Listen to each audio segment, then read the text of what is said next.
The things our ancestors leave us are not always what we'd wish for. This is as true for the genes we inherit as for the collection of porcelain pigs passed down for generations. For better or worse, our genes play major roles in health and well-being. The World Health Organization estimates that gene disorders taken together affect 1 person in 100 across the globe. And because the mortality rates for some of these can be high, especially if untreated, a large percentage of neonatal and pediatric resources go toward treatment of these disorders. In Canada, a 1995 study found that 40% of hospital-based pediatrics work was devoted to these disorders.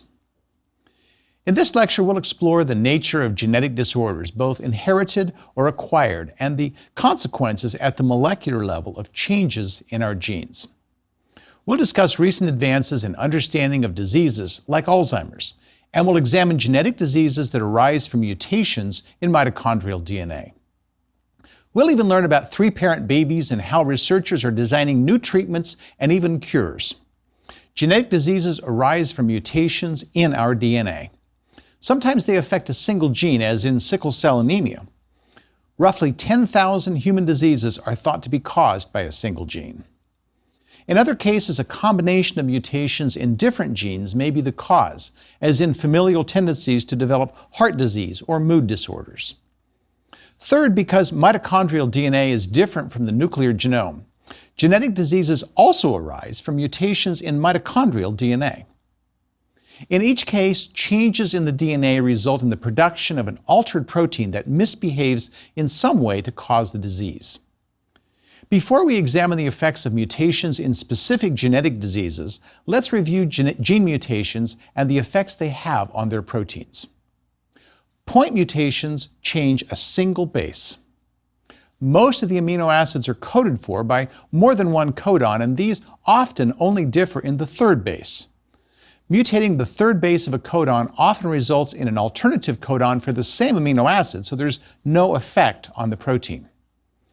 Other changes, however, will likely alter the amino acid that's specified. Such replacements of one amino acid for another in a protein are called missense mutations. They have the potential to change the protein's activity. Mutations that change the folding of the protein or its active site are the most severe. Now, another significant mutation occurs when a point mutation in a gene changes a codon from one that specifies an amino acid to one of 3 stop codons. Ribosomes making proteins stop when they encounter such a stop codon, resulting in a shorter partial protein. Other mutations arise from deletions or insertions of bases within a coding region, changing how the sequence is read by the protein synthesis machinery. So let's consider some examples of genetic disorders. We'll begin with one of the best understood conditions where a mutation in a single gene is sufficient to cause the disease. Humans have an estimated 20,000 genes, and over 10,000 gene-specific disorders are known. We've already encountered some of these, such as hemophilia, sickle cell disease, galactosemia, and phenylketonuria. Let's return to hemophilia for an example. Hemophilia is a sex-linked bleeding disorder affecting males disproportionately. Some people with hemophilia bleed internally even without any injury. Queen Victoria of England famously passed this disease to 1 son and through 2 daughters to no fewer than 9 additional male descendants. One male descendant to have this so-called royal disease was Crown Prince Alexei of Russia. During the Russian Revolution, members of the royal Romanov family were imprisoned and executed, but it was rumored that Alexei and his sister had escaped. However, DNA analysis from the bones in the Romanov mass grave showed that they had not survived. Adding to the uncertainty was the finding that Alexei's DNA showed a mutation in the gene for a clotting factor called factor IX. We now know that hemophilia comes mostly in 2 main types, A and B, both of which have the same symptoms. Hemophilia A is more common and results from mutations in the gene called factor VIII. Hemophilia B is caused by mutations in the gene for a different clotting factor, factor IX. Finding Alexi's mutation in this second gene confirmed that the less common hemophilia B was the form that had spread through the royal families of Europe. Hemophilia in both forms is X-linked, meaning that the genes for these clotting factors are found on the X chromosome. This is why males who have only one X chromosome are disproportionately affected. They only have one copy of the gene. Blood clotting is a multi-step process that involves the sequential activation of a series of protein clotting factors. There are more than a dozen such factors present in the blood as inactive precursors or zymogens. The blood clotting sequence sets off a series of reactions in which the inactive zymogens are activated, one after the other, until the zymogen prothrombin is converted to thrombin. Thrombin, which is a protease, cuts up zymogen called fibrinogen, which is also dissolved in the blood to make fragments called fibrin. Fibrin fragments then assemble with each other to form a mesh that adheres to the wound and helps form a clot, along with small blood cells called platelets. Not having one of the clotting factors interferes with this sequence of events. One of the first treatments attempted for hemophilia was to give patients a transfusion of plasma from healthy donors. Unfortunately, this sometimes triggered a response against the infused proteins, which were recognized as foreign, resulting in outcomes as bad, if not worse, than the ailment itself. Treatments improved dramatically when so-called recombinant clotting factors were made in labs by inserting the relevant gene into cells grown in culture. Clotting factors and all sorts of other important proteins can be produced by inducing cells grown in the laboratory to express the genes encoding those proteins. For hemophilia, the clotting factor is purified from these cells and provided to those who need it. Powerful new molecular biological techniques provide hope for gene therapy for permanently fixing some genetic diseases. One such approach is to introduce a good copy of the clotting factor gene into a harmless virus that has been stripped of all of its own genes, and then inject the virus into the patient's muscle. There, the virus would ferry the gene into the cells, which would express it and secrete the clotting factor into the blood. This technique has been successfully demonstrated in laboratory animals. Another approach is to obtain stem cells from the patient, introduce the clotting factor into the stem cells in a form that they can express, and then return the expressing cells to the patient's body to do their work. This too has successfully been accomplished in animal models. Now let's turn to cystic fibrosis. This is the most common inherited disorder in the US among people of European descent. People with cystic fibrosis, or CF, suffer from a buildup of thick mucus in various parts of their body. Mucus is normally produced by the body to protect and lubricate airways and the lining of the digestive system. But in cystic fibrosis, the mucus becomes so thick that cysts and fibrous material form in the body, giving the disease its name. This very thick mucus clogs the lungs. It makes breathing difficult, and it also traps bacteria, raising the risk of respiratory infections and scarring.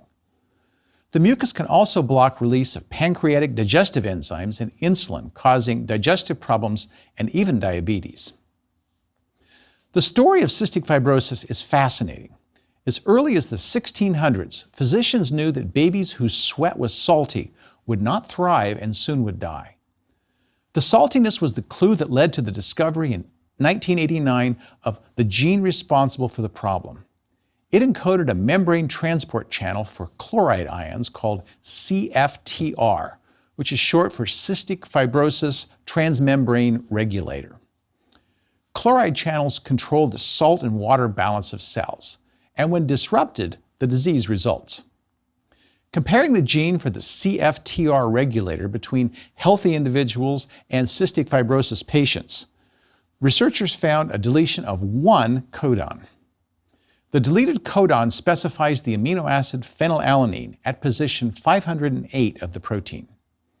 The name of this mutation is delta F508. Delta here is shorthand for deletion, F is for phenylalanine, and the 508 indicates the amino acid's position in the CFTR protein.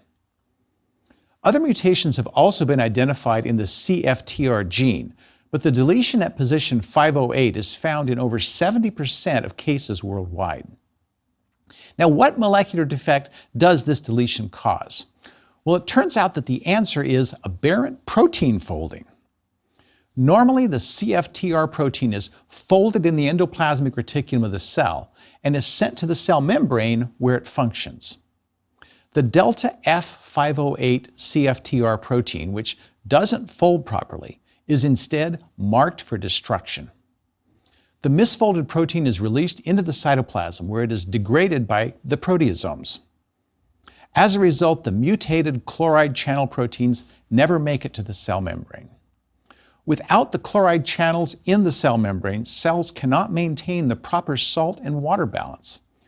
This then leads to the excessive salt in the skin and the thick mucus that leads to the problems of cystic fibrosis.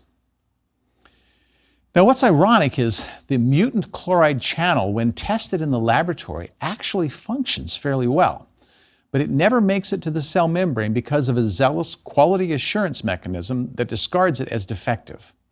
A good example where the perfect is the enemy of the good. Cystic fibrosis occurs in all parts of the world, but some populations are especially at risk. In the US, individuals of European descent have about a 1 in 25 chance of carrying a copy of the mutant CFTR gene. Now, having just one copy of the mutant gene does not cause symptoms, so it's possible to be a carrier and never know it. However, when two carriers have children, there's a 1 in 4 chance that they'll have a child with cystic fibrosis. And because of this, would-be parents sometimes get tested to see if they carry a mutant copy of the CFTR gene. In 2018, researchers showed the delta F508 mutation arose over 4,500 years ago in southwestern Europe. This mutation has been around for a very long time. So why, you might wonder, would a deleterious gene remain in such a high percentage of a population? Is there an advantage that keeps it in circulation? For example, people with one copy of the mutation responsible for sickle cell anemia have an advantage against malaria compared with those who have 2 unmutated copies. Is there anything similar going on with cystic fibrosis? And the answer is yes. This seems to be another case where heterozygote advantage applies. In this case, having one copy of the mutated gene is better than having either 0 or 2.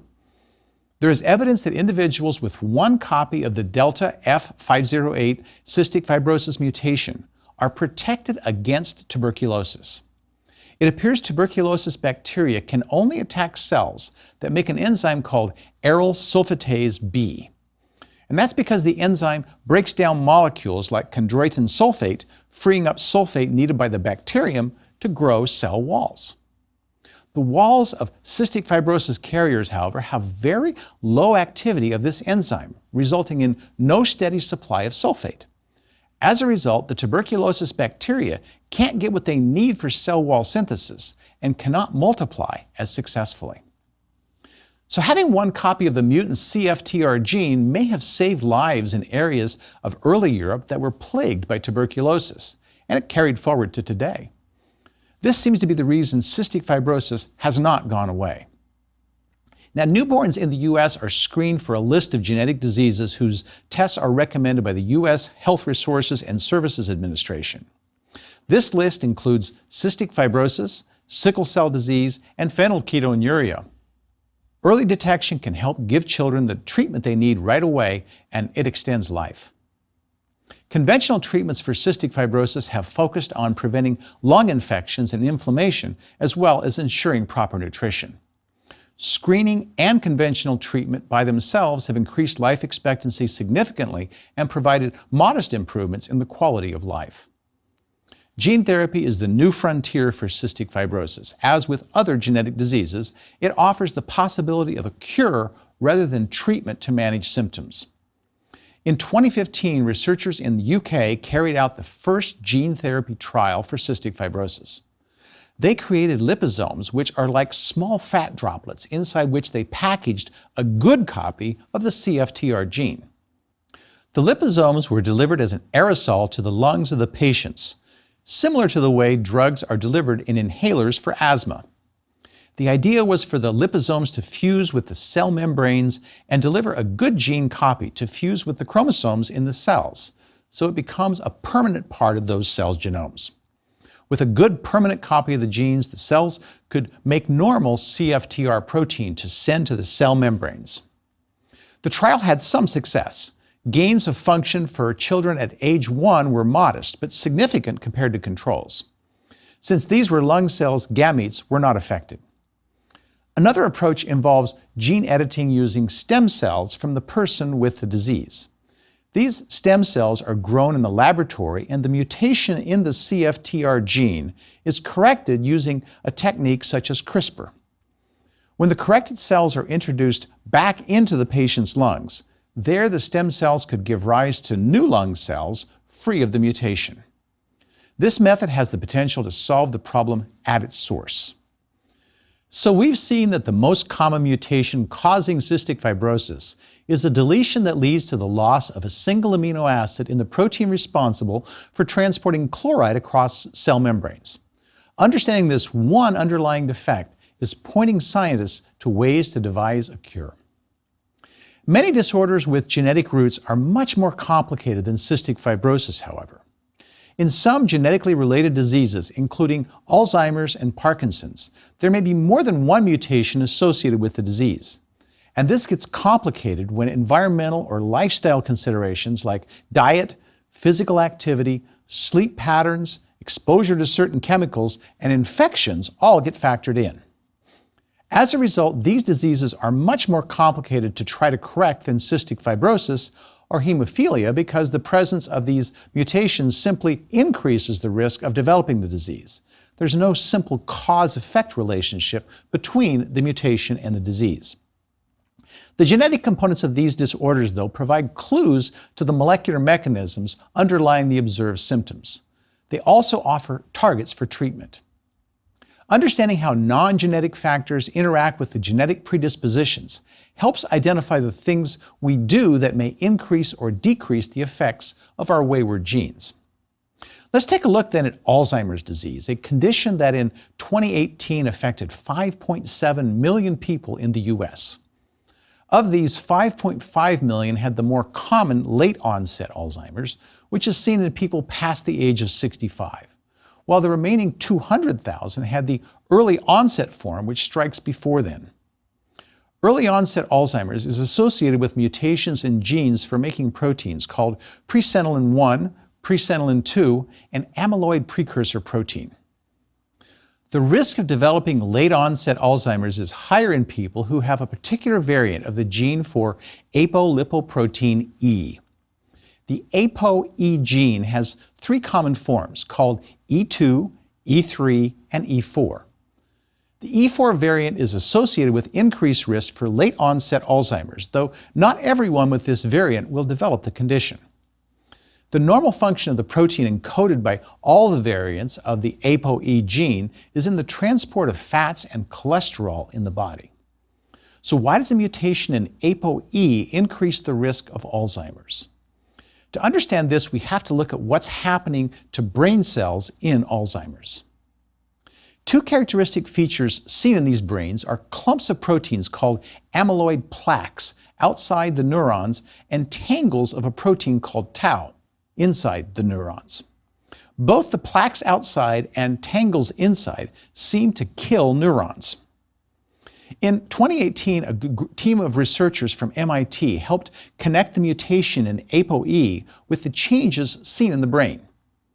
In the brain, glial cells make lipids and cholesterol and deliver them to neurons with the help of ApoE.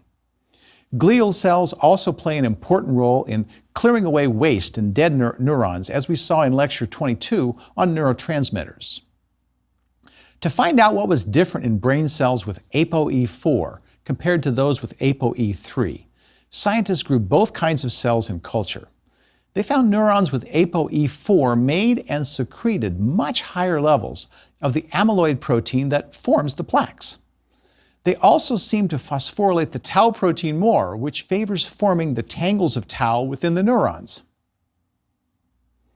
Glial cells with ApoE4 made twice as much cholesterol as those with ApoE3 gene, and were not very efficient in clearing away plaques and cell debris.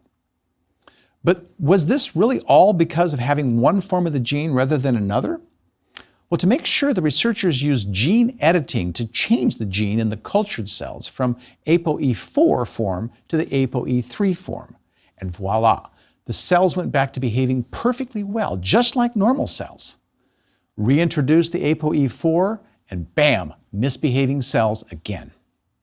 Now that's pretty convincing, but going into the brain of a living person with Alzheimer's to edit genes is immensely more complicated than doing it in a petri dish, or even what might be done in the lungs.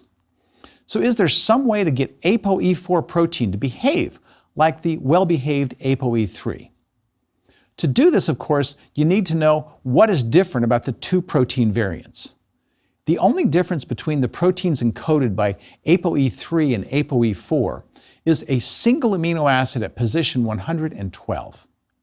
The ApoE3 form has cysteine, while the ApoE4 has an arginine at that position. When researchers studied the two forms, they found that the amino terminal region of the ApoE4 interacted with its own carboxy terminal end.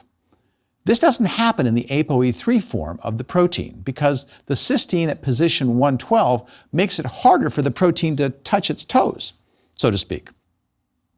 Knowing this, the scientists then designed a small molecule that would wedge itself into the ApoE4 form of the protein so that its ends couldn't interact with each other. When they added this molecule to a culture of cells expressing the ApoE4 protein, it held it in a conformation that was similar to that of ApoE3. And when that happened, the cells began to behave normally again. Now, this is very exciting because unlike the complexities of gene editing in the brain, a small molecule that can straighten out ApoE4 could be provided as a drug that travels to neurons and does its job of blocking the problems of the mutated gene. There are technical hurdles to overcome to ensure that the right amount of the molecule can cross the blood-brain barrier and enter into the neurons. These experiments, though, are the first to demonstrate that a drug could persuade cells that express ApoE4 to behave normally instead. The advice for how to reduce the risk of developing Alzheimer's is right in line with the recommendations for staying healthy in general. Get enough sleep. Researchers have found that the levels of the tau proteins that form tangles in neurons in Alzheimer's go up by as much as 50% after a sleepless night. Floss. A 2019 study shows that Porphyromonas gingivalis, a bacterium that causes chronic gum disease, may play a role in the development of Alzheimer's. Controlled blood sugar. Unregulated bonding of sugar molecules to a protein needed for the cleanup of abnormal proteins is associated with accelerated development of Alzheimer's. Exercise. Levels of a signaling protein called brain-derived neurotrophic factor, or BDNF, increase with exercise and promote the formation and maintenance of new neurons to replace those removed during normal turnover. Production of neurons in the hippocampus has been shown to improve cognitive performance and also to reduce the levels of amyloid proteins. More exercise, fewer amyloid proteins. Incidentally, exercise also stimulates the production of more mitochondria, which has also been shown to improve cognitive function. Speaking of mitochondria, let's talk about mitochondrial DNA. You get all your mitochondrial DNA from your mother, which was passed down from her mother and back up the maternal lineage, with only changes due to mutation. Most people don't think of mitochondria in connection with genetic disease, but mitochondria have their own genomes. In humans, it's a double helix of 16,589 base pairs. In plants, chloroplasts also have their own genomes. Now, this is tiny compared to the nuclear genome. Even inside the mitochondria, most of the proteins found there are encoded in the nuclear genome and get imported into the mitochondria from the cytoplasm. Mitochondrial DNA mostly codes for proteins for the electron transport chain, which is the mitochondrial system for generating ATP. Although mitochondrial DNA is tiny, most of it does get transcribed into mitochondrial RNA, unlike the merely 1% of nuclear DNA that gets turned into proteins. What this means is that any mutations in mitochondrial DNA are more likely to become the cause of some serious diseases. Now, one disease of the mitochondrial DNA is a form of vision loss that begins in the teens or 20s called Leber hereditary optic neuropathy. In some patients, there are other symptoms, including dysregulation of the signals that control heartbeat, muscle weakness, and tremors. The culprit is a mutation in one of the mitochondrial genes that encodes the enzyme NADH dehydrogenase, or complex 1. Now, remember that complex 1 is needed to pass electrons from NADH to the electron transport chain in mitochondria, without which cells cannot make ATP through oxidative phosphorylation. In the past, treatment for mitochondrial genetic disorders was limited to providing support to the patients to help them deal with blindness and other impairments that came with this disease. But two developments have provided some hope. The first is that researchers have successfully used DNA editing enzymes to reduce the number of mitochondria with defective DNA in live mice. Not all mitochondria in an animal cell with mitochondrial disease have mutations. But if the number of mitochondria with mutations is more than half the total, then the symptoms start showing up. The scientists used harmless viruses to carry in the genes for DNA editing enzymes into the mitochondria of mice with a mitochondrial DNA mutation, in the hope of specifically cutting the mutant DNA. Once snipped in this way, the DNAs would be destroyed. The researchers found that they were able to reduce the number of mitochondria with the mutation by half using this treatment. Now, this would be enough to prevent symptoms of the disease. And finally, there is the option of preventing mitochondrial disease altogether.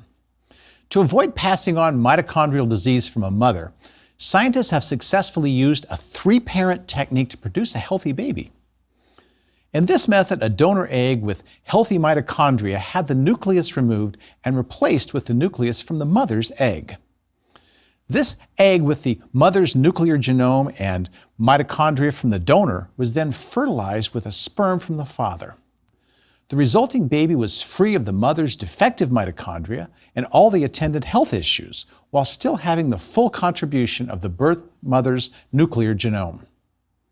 Maybe that first 3-parent baby will grow up to become a scientist who will discover a cure to some other disease that still plagues the world.